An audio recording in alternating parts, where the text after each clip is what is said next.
পেরেছে? মুসলমান ভাইরা আমার, বন্ধুরা আমার, আল্লাহ রাব্বুল আলামিন বলেন, পৃথিবীর মানুষেরা কোরআন সম্পর্কে যদি তুমি জিজ্ঞাসা করো, কোরআন তুমি কোথা থেকে আসলে, কোরআনকে যদি তুমি প্রশ্ন করো, কোরআনুল কারীম ডাইরেক্ট জবাব দিয়ে দিবে, তানজিলুল কিতাবি মিনাল্লাহিল আজিজিল হাকীম।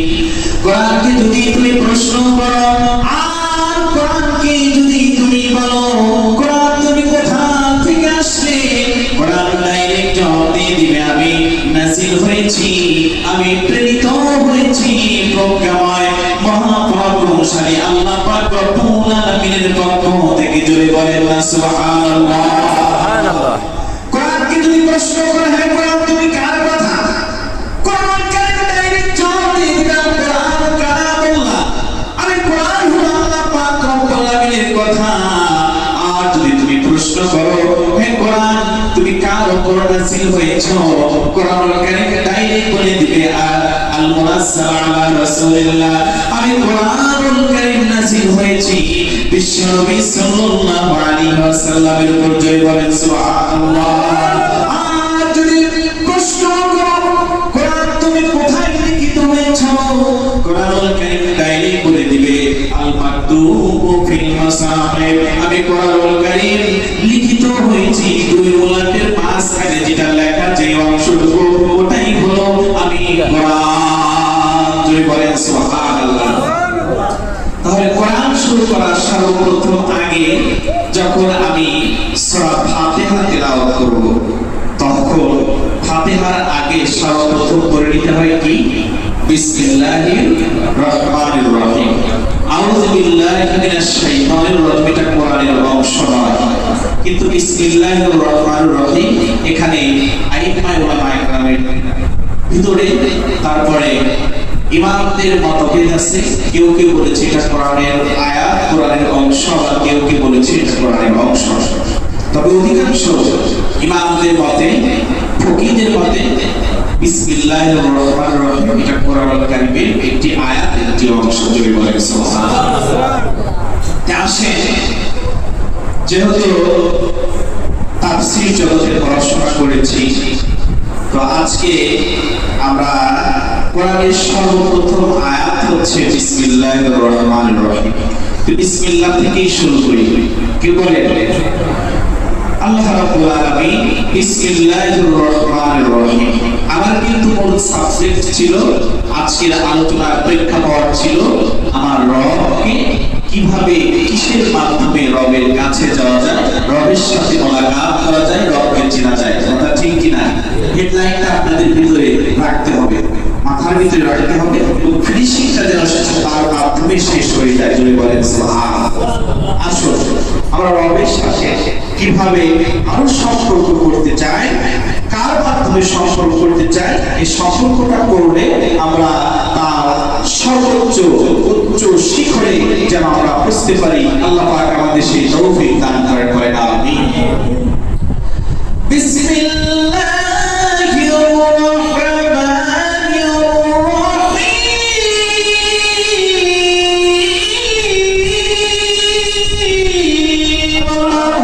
আল্লাহু আকবার।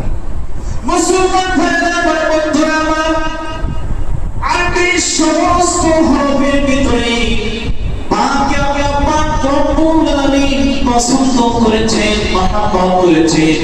কেন পছন্দ করলেন? কারণ কোরআনুল কারীম শুরু করতে গেলে সর্বপ্রথম আপনার মা শব্দটা আপনার বলতে হবে বিসমিল্লাহির রহমানির রহিম। বিসমিল্লাহ শুরুতে বা আছে না নাই? জোরে বলেন আছে না নাই?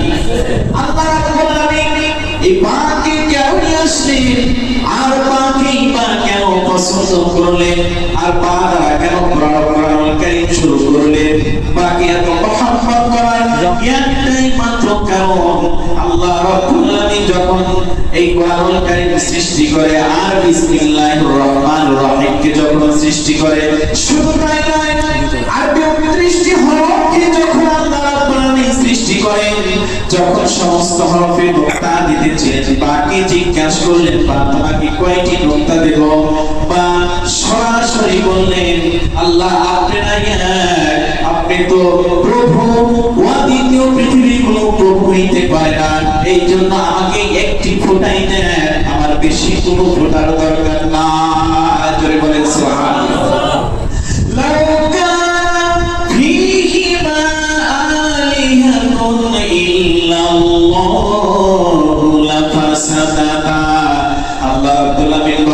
এই পৃথিবীর ভিতরে যদি দুইটি রব হইত, দুইটি প্রভু হইত, এই পৃথিবী অনেক আগেই ধ্বংস হয়ে যেত। এক প্রভু বলতো আমি পূর্ব দিক থেকে সূর্য উদিত করব, আর প্রভু বলতো মন করা ভাবে যে আমি পশ্চিম দিক থেকে সূর্য উদিত করব। কিন্তু আল্লাহ বলেন না না না, আমি তোমাদের প্রভু, আমি তোমাদের আল্লাহ, রহমানুদ দুনিয়া ওয়া রাহিমুল আখিরাহ। এই জন্য আমি তো রব, আমি মালিক, পৃথিবীর সমস্ত মানুষদের জন্য আমি রহমান, আর কাল কিয়ামতের দিনের জন্য আমি তোমাদের জন্য রহিম থেকে যাব। জোরে বলেন না সুবহানাল্লাহ। সুবহানাল্লাহ। পা বললেন আপনি এক, অদ্বিতীয়, দ্বিতীয় কোনো প্রভু হইতে পারে না, কোনো রব হইতে পারে না, আপনি আমাকে একটি ফোঁটাই দেন। এই জন্য দেখেন না শিরের মাথায় 3 ফোঁটা, ছার মাথায় 3 ফোঁটা, অধিকাংশ 3 ফোঁটা 2 ফোঁটা আছে, কিন্তু পাকে জিজ্ঞাসা করলে বা বলে যে 1 ফোঁটাই আমাকে দেন। কারণ আপনি এক, আপনাকে আমি এক বলে স্বীকার করি। আল্লাহ পাকের কাছে পার এই কথাটা এত ভালো লেগেছে, এত পছন্দ করেছে, সঙ্গে সঙ্গে বলে যে তোমাকে আমি এমন একটি জায়গায় সেট করে দেব যেন তোমার সম্মান আকাশচুম্বী হয়ে যায়, এবং এই পৃথিবীতে যত মানুষ আসবে এবং যাবে সমস্ত মানুষ সর্বপ্রথম তুমি হরফকে তেলাওয়াত করবে। জোরে বলেন সুবহানাল্লাহ। এজন্য কোরআন খোলার পরেই সর্বপ্রথম পাকে পড়তে হয়। তাহলে তাফসীরের কিতাবের ভিতরে, অধিকাংশ তাফসীরের কিতাবের ভিতরে একই কথা লেখা যে পাকে আনার 2টি কারণ। বর্ণনাকারীদের হেডলাইনে বিসমিল্লাহ শুরুতে পাকে আনার 2টি কারণ। 1 নাম্বার কারণ, পাকে জিজ্ঞাসা করলে পা বলে আমাকে একটি ফোঁটা দেন, কারণ আপনি রব মাত্র একজন। জোরে বলেন আল্লাহু আকবার। আর একটা কারণে, 2টি কারণে এনেছে। দ্বিতীয় নাম্বার কারণ, আমরা যখন রূহে মাহফুজের ভিতরে ছিলাম, রূহের আরওয়াহ জগতে যখন আমরা ছিলাম, এখনো আমরা পৃথিবীতে তখন আসি নাই, ওই সময় আমাদের সকলকে জিজ্ঞাসা করা হয়েছিল আলাস্তু বিরব্বিকুম, আমি কি তোমাদের প্রভু নয়, আমি কি তোমাদের রব নয়? সঙ্গে সঙ্গে আমরা আলোকে আরওয়াহ জগৎ থেকে বলেছিলাম ক্বালু বালা, হ্যাঁ আল্লাহ আপনি অবশ্যই, আপনি আমাদের রব, আমাদের প্রভু। জয় বলেন সুবহানাল্লাহ। সেখানেও সাক্ষ্য দিয়েছে সেই বালা শব্দের অর্থ না, এবং বাংলাতে এর অর্থ হলো হ্যাঁ। কেমন বালা? এখানে তাকিদ দিয়ে বলা হয়েছে যে অবশ্যই আপনি আমাদের রব, আপনি আমাদের প্রভু। জয় বলেন সুবহানাল্লাহ। এই 2টি কারণে আল্লাহ পাক বিসমিল্লাহ শুরুতে পাকে নিয়ে আসলেন, আর পাকে আনার কারণেই আল্লাহ রাব্বুল আলামিন তার ভিতরে নম্রতা দেখেছেন, ভদ্রতা দেখেছেন, এবং আল্লাহ পাক একত্ববাদের স্বীকারোক্তি দিয়েছেন, সাক্ষ্য দিয়েছেন। বিধায় আল্লাহ পাক তাকে পছন্দ করে ভালোবাসার সর্বোচ্চ সম্মানিত স্থানে রেখে দিয়েছেন। জোরে বলি সুবহানাল্লাহ। আমার প্রিয় ভাই সব, এই জন্য বিসমিল্লাহ দিয়ে পা দিয়ে কোরআনুল কারীম আল্লাহ পাক শুরু করেছেন। হেডলাইন বুঝে আপনাদের বুঝে আসছে? এইবার সামনের দিকে আমরা চলি। আল্লাহ রাসূল বলেছেন তাহলে শ্রেষ্ঠত্ব অর্জন করলেন কি কারণে? আল্লাহ পাককে একাত্মবাদ স্বীকার করার কারণে, বা আল্লাহর কাছে সম্মানিত হয়েছে, শ্রেষ্ঠত্ব অর্জন করেছে। জোরে বলেন সুবহানাল্লাহ। হিন্দুদের মতো, মুশরিকদের মতো 33 কোটি খোলা দাবি করার মতো বা নয়। আমার প্রিয় ভাই সব, আমাদের ভিতরেও সেই প্রভু, সেই আল্লাহ, পয়দা আল্লাহ, ফরদা আল্লাহ, অবদা আল্লাহ। জোরে বলেন আল্লাহু আকবার। আল্লাহই সব করে, কথা ঠিক কিনা? আল্লাহই সব করে। ওই আমাদের তার দিকে সাথী ভাই কিছু আছে, সবাই সুন্দর করে আল্লাহই খাওয়ায়, আল্লাহই পড়ায়, আল্লাহই সব কিছু করে। হ্যাঁ কথাটা তো আসলে বাস্তব। আমি গত সপ্তাহে বলেছিলাম এ দেহের মালিকও আমি না, এ দেহের মালিকও আমার রব। যদি বলেন সুবহানাল্লাহ। মুসলমান ভাইরা আমার, বন্ধুরা আমার, বিশ্ব নবী সাল্লাল্লাহু আলাইহি ওয়াসাল্লাম বলেছেন, মান তাওয়াযা লিল্লাহি রাফাআহুল্লাহ। যে ব্যক্তি নিজেকে ছোট মনে করবে, যে ব্যক্তি নিজেকে অনুনয় বিনয়, নিজেকে অনেক ছোট মনে করবে, তাওয়াজু মনে করবে, আল্লাহ রাব্বুল আলামিন বলেন রাফাআহুল্লাহ, আমি আল্লাহ পাক রব্বুল আলামিন ওই ব্যক্তিকে আরো বড় করে দেব। জোরে বলেন সুবহানাল্লাহ। যদি পাহাড়ে হযরত নূহ আলাইহিস সালামের নৌকা স্থির হয়ে গিয়েছিল, ঘটনাটা সূরা নূহ-এর পুরা তাফসীর করতে গিয়ে এটা বের হয়ে আসবে। এটা কেন স্থির হলেন? এখানে নম্রতা এবং ভদ্রতা প্রকাশ করে আল্লাহ পাককে একাত্মবাদের স্বীকার করে সেখানে নৌকাটা ভিড়েছিল, থেমে গিয়েছিল। আল্লাহর ভয় তার ভিতরে ছিল। শুধু তাই নয়, হযরতে আদম আলাইহিস সালামের দোয়া কবুল হয়েছিল জাবালে রহমতে, সেখানেও তার একত্ববাদের শিকার ছিল। নবী হয়েও আল্লাহ পাকের কঠিন প্রেম এবং ভালোবাসা তার ভিতরে ছিল। জোরে বলেন সুবহানাল্লাহ। শুধু তাই নয়, মক্কা শরীফে কাবাকে স্থাপন করা এটাও আল্লাহ পাকের রহমত ছিল, এবং এটাও সেই কাবা শরীফের নম্রতা এবং ভদ্রতা আল্লাহ পাকের একাত্মবাদ শিকার হয়েছিল। জোরে বলেন সুবহানাল্লাহ। এই জন্য আল্লাহ পাক বলছেন, বলবো আল্লাহ রাব্বুল আলামিন বলেন রহমাতুদ দুনিয়া ওয়া রহিমুল আখিরা। আরবি গ্রামার অনুযায়ী রহমান শব্দের অর্থ দয়াময়, রহিম শব্দের অর্থ দয়াময়, কিন্তু দুই দয়াময়ের মধ্যে পার্থক্য আছে না নাই? রহমাতুদ দুনিয়া ওয়া রহিমুল আখিরা। দুনিয়ার জগতের জন্য আল্লাহ রাব্বুল আলামিন রহমান, আর কাল কিয়ামতের দিনের জন্য আল্লাহ পাক রব্বুল আলামিন রহিম থাকবেন। রহমান একটি রহমতের সমন্বয়ে গঠিত হয়েছে, আর রহিম শব্দটি 99টি রহমত দ্বারা গঠিত হয়েছে। জোরে বলেন সুবহানাল্লাহ। তার কারণ তাফসীর করতে গেলে এই জিনিসটাই বুঝে আসে, দুনিয়ার জগতের জন্য আল্লাহ পাক রহমান। কোরআন কারীমের ভিতরে আল্লাহ পাক ঘোষণা করে দিয়েছেন, ওয়া মা মিন দাব্বাতিন ফিল আরদি ইল্লা আলাল্লাহি রিজকুহা ওয়া ইয়া'লামু মুস্তাকাররাহা ওয়া মুস্তাওদা'াহা কুল্লুন ফি কিতাবিন মুবিন। আল্লাহু আকবার। আল্লাহ রাব্বুল আলামিন বলেন, জমিনের ভিতরে এমন কোনো প্রাণী নাই, এমন কোনো মানুষ নাই, এমন কোনো প্রাণী নাই যার রিজিকের ব্যবস্থা আমি আল্লাহ পাক রব্বুল আলামিন নেই নাই। আমি আল্লাহ রাব্বুল আলামিন সকলের রিজিকের ব্যবস্থা করে দেই।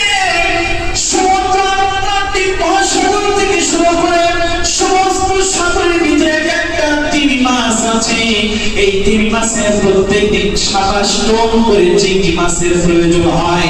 27 টন চিংড়ি মাছ খায় বিজ্ঞান বলছে, সায়েন্স বলছে। তাহলে এই তিমি মাছের 27 টন চিংড়ি মাছের ব্যবস্থা করে দেন কে? সমস্ত ব্যবস্থা খাবারের ব্যবস্থা আমার মালিক করে দেন। জোরে বলেন সুবহানাল্লাহ। বনের ভিতরে বাঘের খাবার প্রয়োজন করে, সমস্ত প্রাণীকুলের খাবারের ব্যবস্থা আল্লাহ পাক রব্বুল আলামিন করে রাখেন। আল্লাহ রাব্বুল আলামিন বলেন, মানুষের খাবারের ব্যবস্থা আমি করে রেখেছি, সুতরাং পরেশান হওয়ার কোনো প্রয়োজন নাই।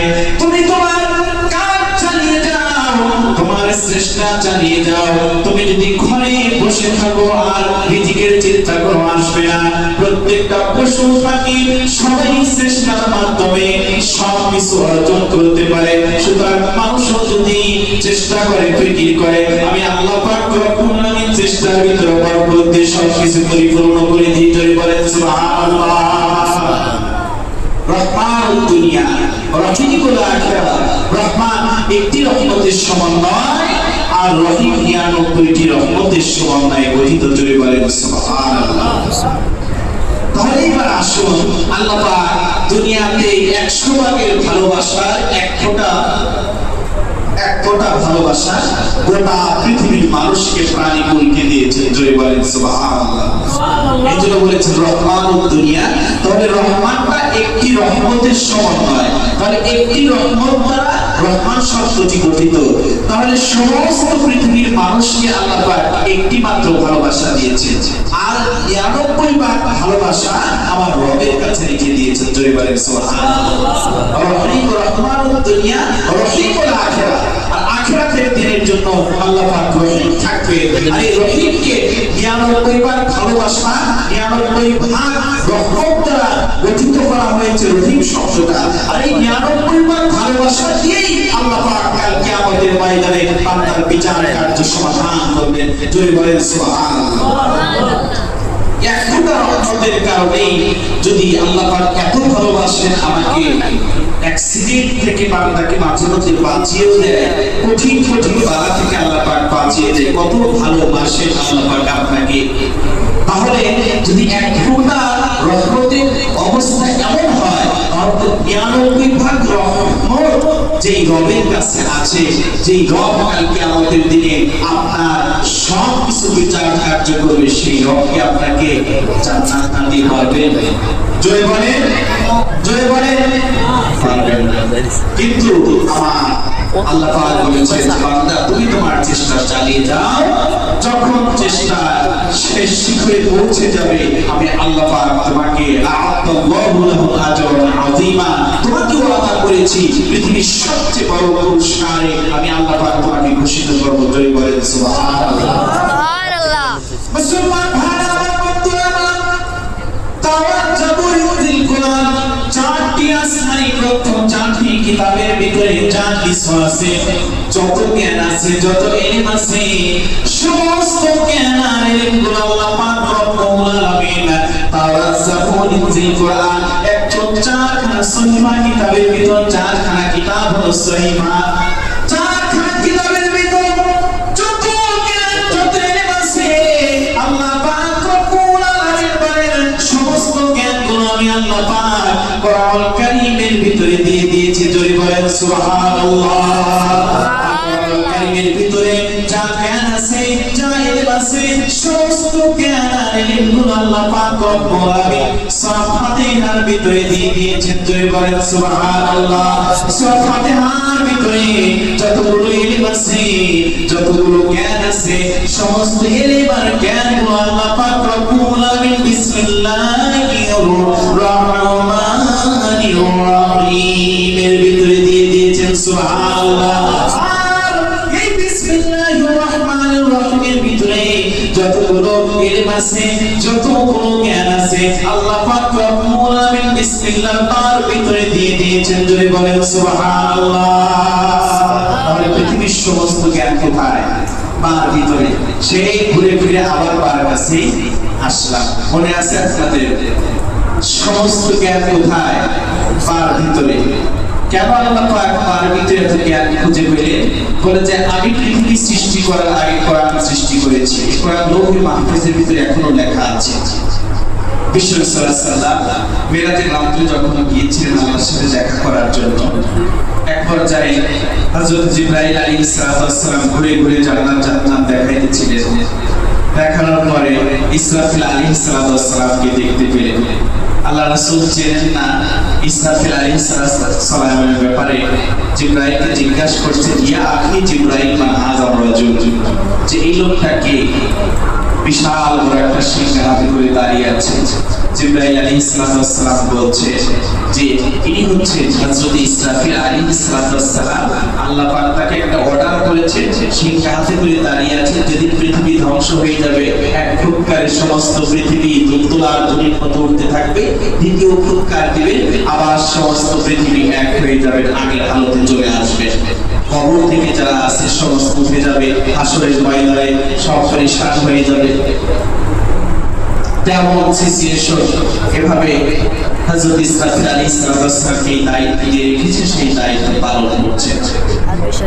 আল্লাহ রাসূল সেদিন দেখে এসেছিলেন, তাফসীরে মাসানির ভিতরে এসেছে, আল্লাহ রাসূল তখন দেখে এসেছিলেন হযরত ইসরাফিল আলাইহিস সালামের এই কপালের হুরু আছে, হুরুর দুই মাঝখানে বিশাল বড় একটা প্লেট সেট করা, বলে যে প্লেটের ভিতরে পুরো কোরআনুল কারীম লেখা আছে। জোরে বলেন সুবহানাল্লাহ।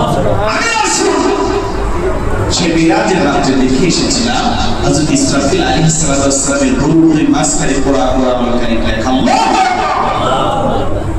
শুধু সেখানেই না, তাহলে বুঝতে হবে যদি কোরআনুল কারীম একটা প্লেটের ভিতর সুন্দরভাবে হুরুর দুই মাঝখানে লেখা থাকে, তাহলে ইসরাফিল আলাইহিস সালাম কত বড় হতে পারে, তার পা মোবারক কত বড়, হাত মোবারক কত বড়, মুখ মোবারক কত বড়, বলে যে সেই ফেরেশতাদের পৃথিবীতে জায়গা নেই। চারজন ফেরেশতা হযরত জিবরাইল আলাইহিস সালাম, মিকাইল আলাইহিস সালাম, ইসরাফিল আলাইহিস সালাম, এরকম চারজন ফেরেশতা এই দুনিয়াতে, হযরত আজরাইল আলাইহিস সালাম, চারজন জিবরাইল, মিকাইল, ইসরাফিল, আজরাইল, চারজন ফেরেশতা হচ্ছে প্রসিদ্ধ ফেরেশতা। এই চারজন ফেরেশতা তাদের একটা তারাও যদি পৃথিবীতে আগমন করে, সমস্ত পৃথিবী ব্লক হয়ে যাবে, জায়গা হবে না। এত বড় বড় ফেরেশতা আল্লাহ পাক সৃষ্টি করেছেন। জোরে বলেন সুবহানাল্লাহ। একটা গ্যালাক্সি, একটা উল্কা, যা পৃথিবী থেকে হাজারো উপরে যেগুলো চলাফেরা করে, যা আমরা খালি চোখে দেখতে পাই, সাইন্টিফিক আলোচনা একদিন হবে ইনশাআল্লাহ। আল্লাহর এই নিদর্শনগুলো নিয়ে আলোচনা করলে মানুষ শেষ হয়ে যাবে, সবকিছু শেষ হয়ে যাবে আল্লাহ নিদর্শন আলোচনা করতে গেলে। বলতেছিলাম সেই কোরআন হযরত ইসরাফিল আলাইহিস সালামের কপালে লেখা এবং লৌহে মাহফুজের ভিতরে সেই কোরআনুল কারীম আজও পর্যন্ত লেখা আছে। জোরে বলেন সুবহানাল্লাহ। বলতেছিলাম তাহলে বিসমিল্লাহির রহমানির রহিম, যে কোরআনুল কারীমের হেডলাইন বিসমিল্লাহির রহমানির রহিম, তার শুরুতে বিসমিল্লাহ, শুরুতে বা, এই বার ভিতরে সমস্ত এলেম কেন? বলে যে আল্লাহ বলে আমি তাকে জাস্টিফাই করলাম, তাকে চেক করলাম যে কি আমার বা আমাকে তার ভিতরে কতটুকু এলেম, কতটুকু জ্ঞান আমাকে কি বলে স্বীকার করে। তাকে জিজ্ঞাসা করার সঙ্গে সঙ্গে বা উত্তর দিলাম রব এক, দ্বিতীয় কোনো রব হতে পারে না। তোরে বলে সুবহানাল্লাহ। আল্লাহ আমার রব, সেই রবি আমার সব। আল্লাহ আমার রব, সেই রবি আমার সব। তবে তবে তন্ময় তারি অনুভব। আল্লাহ আমার রব, সেই রবি আমার সব। তবে তবে তন্ময় তারি অনুভব। তোমার দুনিয়াতে আমি যে দিকে তাকাই, অথই নিয়ামতে ডুবে আছি সবাই। তোমার নিয়ামতে আমি যে দিকে তাকাই, অথই নিয়ামতে ডুবে আছি সবাই। অক্ষরখানি সবে জিকির করে তাই, জিকির করে তাই। আল্লাহ আমার রব, সেই রবি আমার সব। তবে তবে তন্ময় তারি অনুভব। আল্লাহ আমার রব, সেই রবি আমার সব। তবে তবে তন্ময় তারি অনুভব।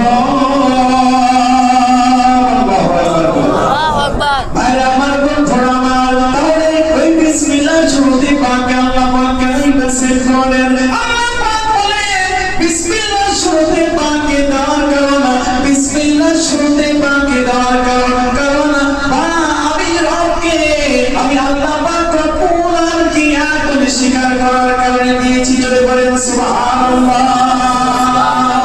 সমস্ত পৃথিবীতে যত এলেম, যত জ্ঞানের ভান্ডার আছে, সমস্ত এলেমের উদ্দেশ্যই তো আমার রবকে পাওয়া। কথা ঠিক কিনা? এলেম মানে জ্ঞান।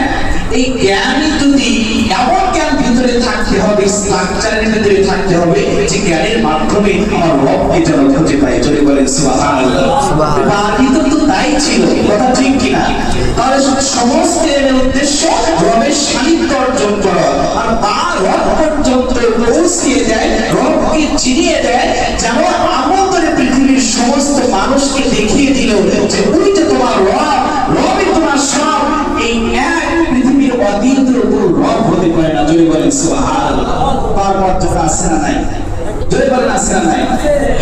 শাফিঈ রাহমাতুল্লাহ আলাইহি একটি মালফুজাতের ভিতরে আশরাফ আলী থানভী রাহমাতুল্লাহ আলাইহি একটি মালফুজাতের ভিতরে উল্লেখ করেন একটি ছোট্ট একটি ঘটনা। একবার হযরত মুসা আলাইহিস সালামের কঠিন পেটের ব্যথা, সে পেটের ব্যথায় থাকতে পারছে না, এত ব্যথা তার ভিতরে। হযরত মুসা আলাইহিস সালাম আল্লাহর একজন প্রসিদ্ধ একজন পয়গম্বর ছিল, যিনি তোর পাহাড়ে আল্লাহ পাক রব্বুল আলামিনের সঙ্গে দেখা করেছেন। আল্লাহ রব্বুল আলামিনের সঙ্গে দেখা করেছেন। 70,000 ওয়াদার ভিতর থেকে আল্লাহ পাকের সঙ্গে মুসা আলাইহিস সালাম দেখা করেছেন। ভাইরা আমার, বন্ধুরা আমার, যখন তুর পাহাড়ে আসলেন, আল্লাহ ওই তাজাল্লির কারণে তুর পাহাড় পুরো সাজা হয়ে গিয়েছিল। আল্লাহ আল্লাহ কে মুবারক নাম হাই, আল্লাহ আল্লাহ আশিকো কা গমা হাই, আল্লাহ আল্লাহ আশিকো কা গমা হাই। ইয়া ইলাহি তু মেরা রহমান হাই, ইয়া ইলাহি তু মেরা গফফার হাই, ইয়া ইলাহি তু মেরা গফফার হাই। লা ইলাহা ইল্লাল্লাহ, লা ইলাহা ইল্লাল্লাহ, লা ইলাহা ইল্লাল্লাহ, লা ইলাহা ইল্লাল্লাহ, লা ইলাহা ইল্লাল্লাহ, লা ইলাহা ইল্লাল্লাহ, মুহাম্মাদুর রাসূলুল্লাহ। হযরত মুসা আলাইহিস সালাম পেটের ব্যথায় কাতর হয়ে গেলেন। আল্লাহ পাক রব্বুল আলামিন হযরত মুসা আলাইহিস সালামকে বললেন, হায় মুসা, তুমি অমুক জঙ্গলের ভিতরে যাও, অমুক জঙ্গল অমুক গাছের পাতা খাও, আমার নাম নিয়ে খাবে, আমার নাম নিয়ে খাওয়ার সঙ্গে সঙ্গে তোমার পেটের ব্যথা ভালো হয়ে যাবে। জোরে বলেন সুবহানাল্লাহ। ইস্তিগফার ফজিলত সম্পর্কে আলোচনা হচ্ছে, অনেক লম্বা চড়া আলোচনা, ঘটনাটা বলি শেষ করে দেব, টাইম শেষ হয়ে গেছে। হযরত মুসা আলাইহিস সালাম সেই গভীর জঙ্গলে আল্লাহ পাকের হুকুম মতো গভীর জঙ্গলে চলে গেলেন। আল্লাহ পাক রব্বুল আলামিন অমুক গাছ দেখিয়ে দিলেন, বলে অমুক গাছের পাতা খাওয়ার সঙ্গে সঙ্গে তোমার পেটের বেদনা ভালো হয়ে যাবে। হযরত মুসা আলাইহিস সালাম ওই গাছের পাতা সঙ্গে সঙ্গে আল্লাহর নাম নিয়ে খেলেন। খাওয়ার সঙ্গে সঙ্গে আল্লাহ পাক রব্বুল আলামিন তার পেটের ব্যথা ভালো করে দিলেন। জয় বলে সুবহানাল্লাহ। শুধু তাই নয়, কিছুদিন পর যাওয়ার পর হযরত মুসা আলাইহিস সালাম আবার পেটের ব্যথা শুরু হয়ে গেছে। পেটের ব্যথা হওয়ার সঙ্গে সঙ্গে এইবার আর আল্লাহর কথা স্মরণ নাই, যে আগের বার তো আল্লাহ দেখিয়ে দিয়েছে, এইবার নিজে নিজেই পেটের ব্যথার জন্য সেই গাছের পাতা আবার খেয়েছে। এখন তো আর গাছের পাতা খাওয়ার পর ভালো হয় না, এখন আরো পেটের ব্যথা বেড়ে যায়। প্রথমবার তো আল্লাহ দেখিয়ে দিয়েছিলেন, আল্লাহর নাম নিয়ে খেয়েছে, তার পেটের ব্যথা ভালো হয়ে গিয়েছিল। তখন মুসা আলাইহিস সালাম কিছুদিন যাওয়ার পর আবার পেটের ব্যথা বেড়ে গেল, তখন নিজেই গেলেন পেটের ব্যথা যেন ভালো হয়ে যায় সেই গাছের পাতা খাওয়ার জন্য। গাছের পাতা খেলে এখন আর পেটের ব্যথা তো ভালো হয় না, আরো বেশি বাড়তে শুরু করলেন। আল্লাহ রাব্বুল আলামিনের কাছে মুসা আলাইহিস সালাম বলেন, কি অবস্থা? আর পেটের ব্যথা ভালো হয় না। আল্লাহ পাক রব্বুল আলামিন হযরত মুসা আলাইহিস সালামকে বলেন, হ্যাঁ মুসা, প্রথমবার আমার নাম নিয়ে খাওয়ার কারণে তোমার পেটের ব্যথা ভালো হয়ে গিয়েছিল, কিন্তু দ্বিতীয়বার তুমি নিজেই গিয়েছো, নিজেই যাওয়ার পরে নিজেই খাইলে আমার কথা স্মরণ তোমার নাই, এই জন্য তোমার পেটের ব্যথা ভালো হয় নাই, বরং আমার নাম না নেওয়ার কারণে তোমার পেটের ব্যথা আরো বেড়ে গিয়েছে।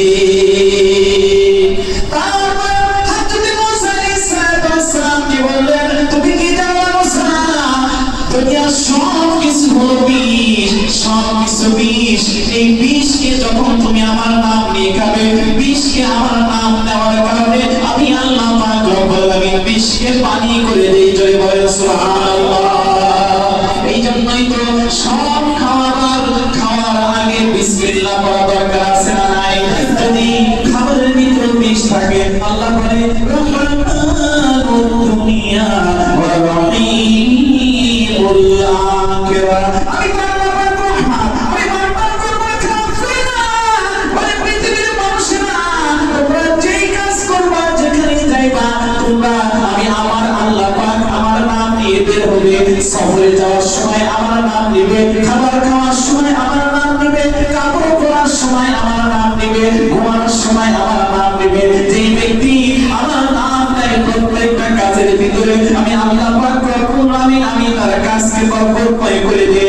আর পৃথিবীর সমস্ত বিষকে পানি করে দেই, সমস্ত পালা মুসিবত থেকে আমি আল্লাহ পাক রব্বুল আমিনের নাম নেওয়ার সঙ্গে সঙ্গে আমি আল্লাহ পাক রহমান নামের ওসিলা করে বান্দাকে মাফ করে দেই, জয় বলেন সুবহানাল্লাহ। ইয়া ইলাহি তুমি গফফার হাই, ইয়া ইলাহি তুমি রহমান হাই, ইয়া ইলাহি তুমি মাহবুব হাই। আল্লাহু আকবার বলি।